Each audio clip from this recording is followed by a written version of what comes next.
नमस्कार साथीहरू, आज हामी नेपालको संविधान 2072 का प्रमुख विशिष्ट विशेषताहरूको सन्दर्भमा यहाँ तपाईहरुलाई केही जानकारी गराउन गइरहेको छु। यो सङ्घ तथा प्रदेश र अन्य जुनसुकै पनि लोकसेवाका परीक्षाहरूको लागि सान्दर्भिक विषयवस्तुको रूपमा संविधान रहेको छ। संविधानको इतिहासलाई हेर्ने हो भने हामीले नेपालको सन्दर्भमा 2004 सालदेखि हाम्रो संवैधानिक अभ्यासहरू भइरहेको छ। त्यसमा कतिवटा संविधानहरू लागू भए, कति भएन, कति सफल भए, कति असफल भए भन्ने कुराहरू तपाईहरुले हेर्नुभएकै छ।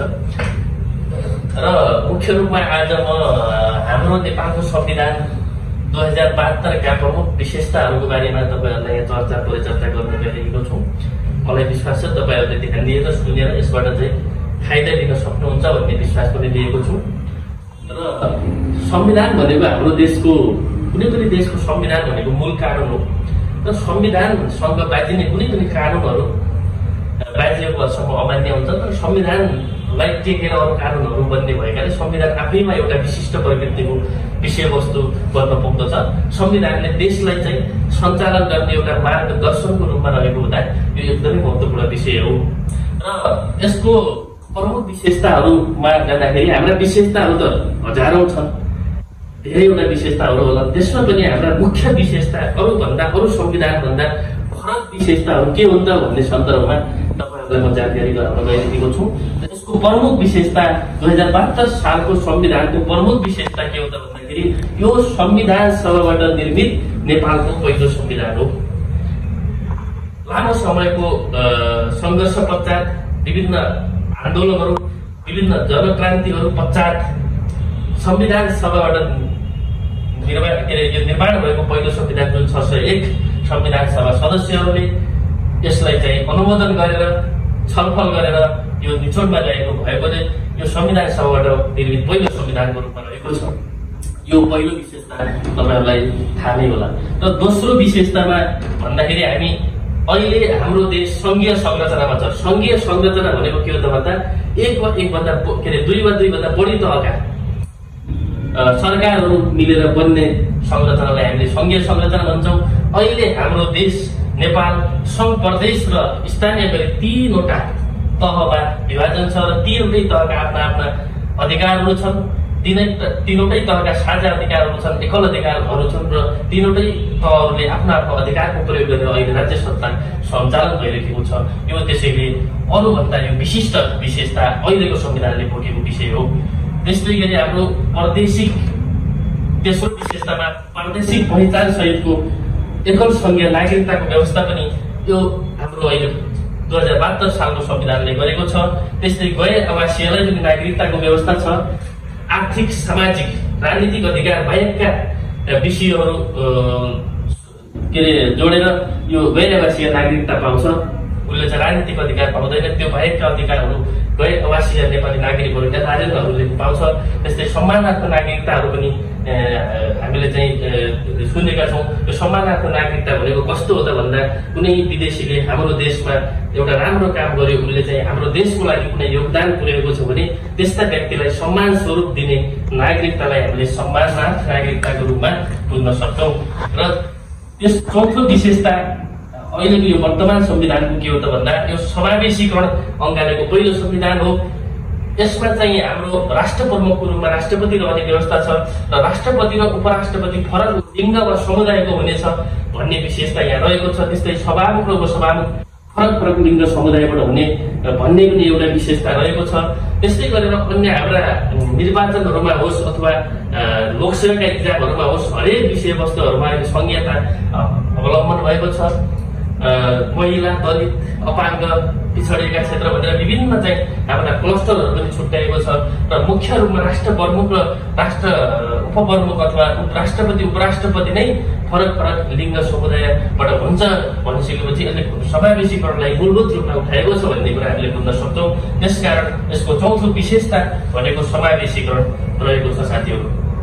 त्यस्तै गरी हाम्रो पाँचौं विशेषतामा के रहेको छ भन्दा अहिले हाम्रा तीनवटा तहहरू मैले अघि पनि भने तीनवटै तहका एकल र साझा अधिकार सूचीहरू रहेका छन् र ती तहहरूले आफ्नो अधिकारको प्रयोग, एकल अधिकारको प्रयोग एकल रूपमा साझा अधिकारको प्रयोग माथिल्लो तहका सरकारहरूसँग नबाजिने गरी समन्वय सहकारिता र स्वास्तित्वको सिद्धान्तमा रहेर हाम्रा सरकारहरूले चाहिँ आफ्ना अधिकारहरू प्रयोग गर्दै आएका छन् र यसमा एउटा विशिष्ट विषय भन्नु के हो त भन्दा धारा 58 रहेको अवशिष्ट अधिकारको विषय चाहिँ हाम्रो सङ्घले मात्रै प्रयोग गर्न पाउने विषय यहाँ रहेको छ। अब हामी 6 नम्बरमा पुगेका छौँ र 6 नम्बरमा संविधानका विशेषता अन्तर्गत हाम्रो अहिलेको वर्तमान संविधान 2072ले धर्मनिरपेक्षता सम्बन्धी व्यवस्था गरेको थियो। यो चाहिँ धर्मनिरपेक्षता पहिला हाम्रो देश नेपाल भनेको के अरे हिन्दू अधिराज्यको रूपमा रहेको थियो र अहिलेको संविधानले देशभित्र जुनसुकै धर्म पनि स्वतन्त्र रूपमा मान्न पाउने सम्बन्धी व्यवस्था गरेको छ। त्यसकारण यो पनि एउटा विशिष्ट विशेषताभित्र पर्दछ।